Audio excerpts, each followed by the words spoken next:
وزارة التربية السورية. الثالث ثانوي الأدبي. كتاب الأنشطة. الدرس الرابع. Planète en danger. الكوكب في خطر. Production écrite. إنتاج كتابي. من الصفحة 58 إلى الصفحة 61. تقديمة مبادرة ضوء بصوت المتطوعة دنيا الهلال.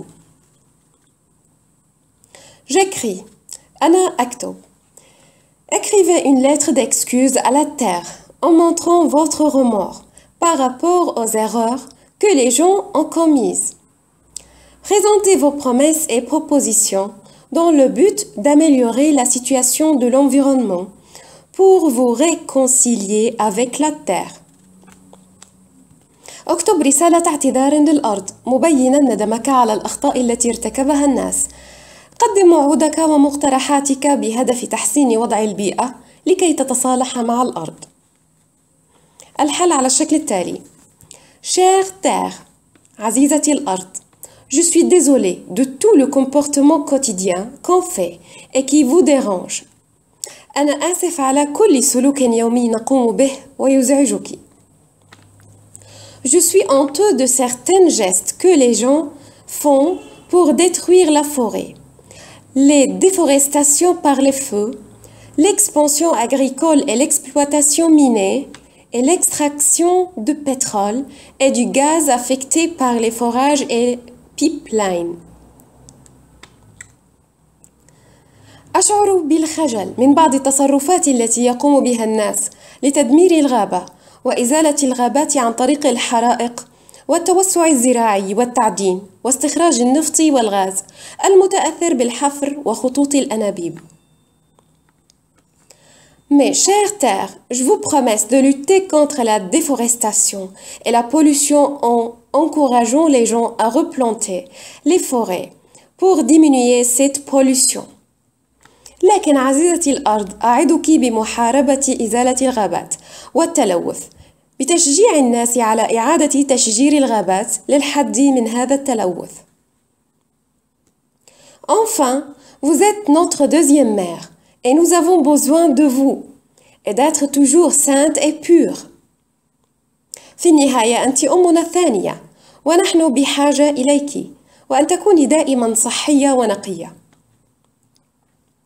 Je me relis. أعيد القراءة. Relisez la lettre que vous avez rédigée, puis vérifiez ce qui suit en cochant la bonne case. أعد قراءة الرسالة التي كتبتها ثم تحقق مما يلي عن طريق تحديد الخانة المناسبة. 1. Mon écriture est lisible. كتابتي مقروءة. Oui, نعم. 2. J'ai respecté la forme d'une lettre personnelle. احترمت شكل الرسالة الشخصية. Oui, نعم. 3. J'ai bien utilisé les mots et expressions pour m'excuser. استخدمت الكلمات والعبارات من أجل أن أعتذر. Oui, نعم. 4. J'ai bien indiqué les conséquences de ma mauvaise conduite. أشرت بوضوح إلى نتائج سوء تصرفي. Oui, نعم. 5. J'ai fait au moins une promesse, proposition à la terre. قدمت وعداً، اقتراحاً واحداً على الأقل إلى الأرض. Oui, نعم. 6.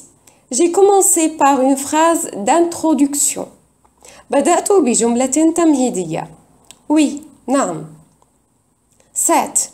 J'ai terminé le passage par une conclusion. أنهيت المقطع بخاتمة. Oui, نعم. 8. J'ai employé le vocabulaire adéquat. استخدمت المفردات المناسبة. Oui, نعم. 9. J'ai fait attention à l'orthographe des mots.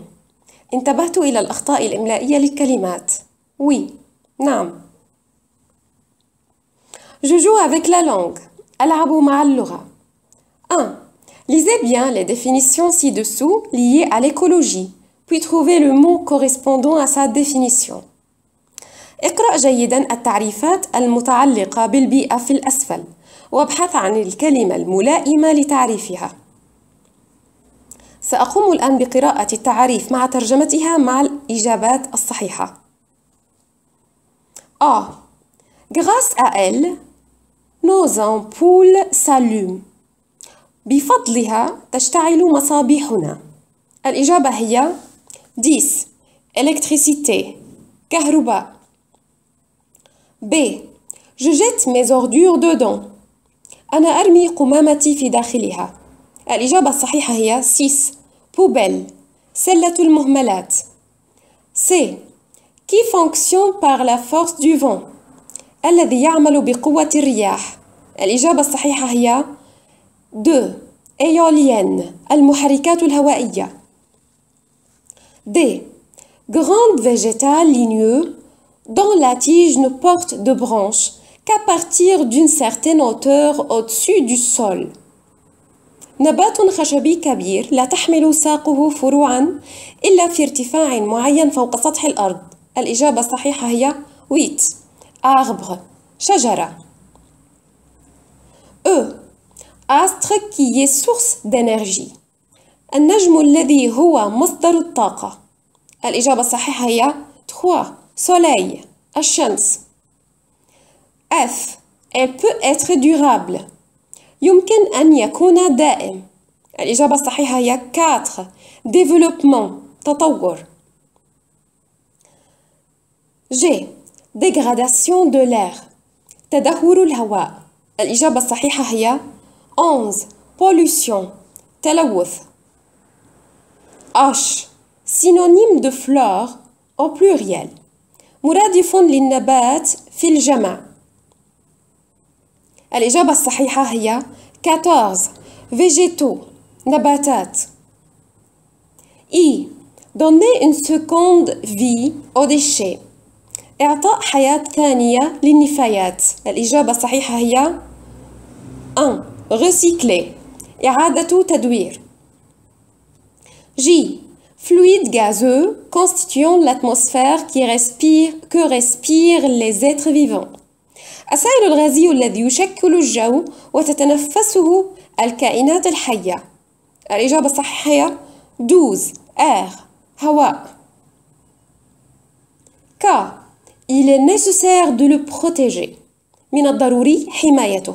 الإجابة الصحيحة هي 9. Environnement. البيئة. L.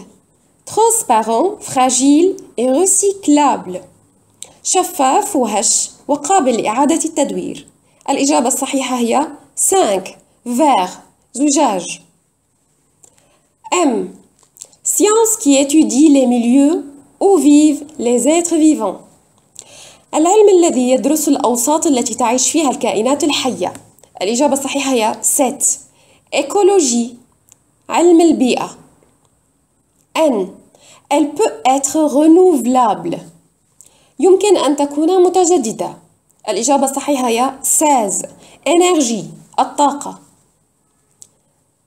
O. On y apporte ce qu'on peut recycler. نحن نأتي بما يمكننا إعادة تدويره منها. الإجابة الصحيحة هي 13. Déchetterie. النفايات. P. On en met dans la maison pour faire plus vert. نضع البعض منها في المنزل لجعله أكثر اخضرارا. الإجابة الصحيحة هي 15. Plante. نباتات. Q. Tout ce qui existe sur la terre hors de l'homme et de ses œuvres. كل ما هو موجود على الأرض خارج الإنسان وأعماله. الإجابة الصحيحة هي 17. Nature. طبيعة.